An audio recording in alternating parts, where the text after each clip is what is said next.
രാത്രികാലങ്ങളിൽ ചങ്ങരംകുളം ടൗണിനെ മലിനമാക്കുന്ന രീതിയിൽ തുടരുന്ന മത്സ്യ വിൽപ്പനയിൽ പ്രതിഷേധവുമായി ഗുഡ്സ് ഓട്ടോ തൊഴിലാളികൾ രംഗത്ത്. ഞങ്ങൾ ബസ് സ്റ്റാൻഡിൽ വർഷങ്ങളോളായിട്ട് ഇവിടെ വണ്ടിയിടലും ബാക്കിയുള്ള കാര്യങ്ങളൊക്കെ ചെയ്യുന്നതാണ്. ഇത് പറഞ്ഞാൽ ആരോഗ്യപരമായിട്ടുള്ള പ്രശ്നങ്ങളും പൊതുജനങ്ങൾക്കുള്ള ആരോഗ്യപരമായിട്ടുള്ള പ്രശ്നങ്ങളും പിന്നെ നമ്മൾ ഈ മീനിൻ്റെ വെള്ളം ചവിട്ടിയിട്ട് വേണം നമുക്ക് അങ്ങോട്ടും ഇങ്ങോട്ടും പോകാനും കാര്യങ്ങൾ.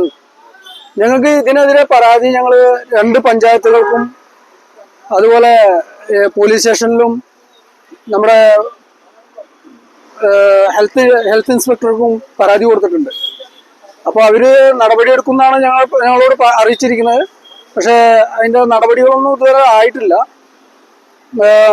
24-ാം തീയതി ഇവിടെ എന്തോ പരിപാടി നടക്കുന്നുണ്ട്. അതിനോടനുബന്ധിച്ച് നമുക്ക് ഈ പരിപാടി ഇവിടെയുള്ള മീൻ മാർക്കറ്റ് അല്ലെങ്കിൽ ഈ മീൻ വണ്ടികളൊക്കെ ഒഴിവാക്കുന്നതാണ് നമ്മളിപ്പോൾ അറിയാൻ കഴിഞ്ഞത്.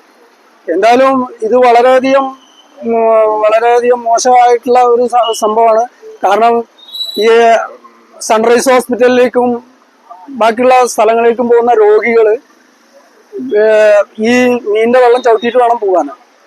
അപ്പോൾ അത് കാരണം ഇത് എത്രയും പെട്ടെന്ന് ഇതിനൊരു പരിഹാരം കാണണമെന്നാണ് ഞങ്ങളുടെ എല്ലാവരുടെയും ആവശ്യം. അതിന് അധികൃതരുടെ സൈഡിൽ നിന്നുള്ള എല്ലാവിധ പിന്തുണകളും ഞങ്ങൾ ആഗ്രഹിക്കുകയാണ്. ചങ്ങരംകുളം ടൗണിൽ തിരക്കേറിയ തൃശൂർ റോഡിലാണ് ഗുഡ്സ് ഓട്ടോയിലെത്തുന്നവർ മത്സ്യവില്പന നടത്തുന്നത്. വൈകുന്നേരമാകുന്നതോടെ 20-ലധികം ഗുഡ്സ് ഓട്ടോകളാണ് മത്സ്യവുമായി ഇവിടെ കച്ചവടത്തിനെത്തുന്നത്. മത്സ്യത്തിന്റെ മലിനമായ ജലം ഇവിടെ ഒഴുകുന്നതോടെ പകൽ സമയങ്ങളിൽ ഇവിടെ അസഹ്യമായ ദുർഗന്ധമാണെന്നും യാത്രക്കാർക്ക് വലിയ ദുരിതമാണെന്നുമാണ് പരാതി. ഇവിടെ ചങ്ങരംകുളം കാളിമത്ത് ഗുഡ്സ്റ്റാൻഡ് കുറെ കാലം ഗുഡ്സ്റ്റാൻഡായിട്ട് അംഗീകരിച്ചില്ലെങ്കിൽ ഞങ്ങൾ റോഡ് സൈഡിലാണ് വണ്ടി കിടന്നത്. അപ്പോൾ ഇവിടെ മീൻ കച്ചവടക്കാർ 1-2 വണ്ടിയല്ല, 15, 17, 18 വണ്ടിയോളം 2 സൈഡിൽ എടുക്കുക. അപ്പോൾ ഭയങ്കര വഴി ബ്ലോക്കും തന്നെയല്ല. ഈ അവർ കൊണ്ടുവരുന്ന മീനിന്റെ വേസ്റ്റുകളും വെള്ളം കണ്ടമാനം ഇവിടെ ഒഴിക്കുകയാണ്. ഇവിടെ നിൽക്കാൻ പറ്റാത്ത അന്തരീക്ഷം.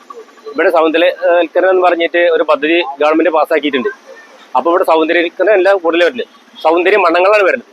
അതുകൊണ്ട് പഞ്ചായത്ത് അധികാരികളും അതിന് വേണ്ടപ്പെട്ട ഉദ്യോഗസ്ഥന്മാരും അതിൽ ശക്തമായ നടപടി സ്വീകരിക്കണമെന്നാണ് ഗുഡ്സ് സ്റ്റാൻഡിന്റെ ആൾക്കാർ എന്ന നിലയിൽ എനിക്ക് പറയാനുള്ളത്. തങ്ങളുടെ സ്റ്റാൻഡ് ഇവിടെയാണെന്നും ഇവിടെ മത്സ്യവില്പനയ്ക്ക് എത്തുന്ന വാഹനങ്ങൾ തങ്ങൾക്ക് വലിയ ബുദ്ധിമുട്ടുണ്ടാക്കുന്നു എന്നുമാണ് ഗുഡ്സ് ഓട്ടോ തൊഴിലാളികൾ പറയുന്നത്.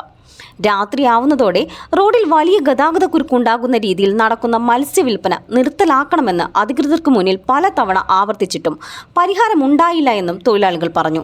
പോലീസും പഞ്ചായത്തും ചേർന്ന മാസങ്ങൾക്ക് മുമ്പ് ഇവിടെ മത്സ്യവില്പന നിരോധിച്ചിരുന്നുവെങ്കിലും ഓരോ ദിവസം ഇവിടെ മത്സ്യം വിൽക്കാനെത്തുന്ന വാഹനങ്ങളുടെ നീണ്ട നിരയാണ് അനുഭവപ്പെടുന്നത്.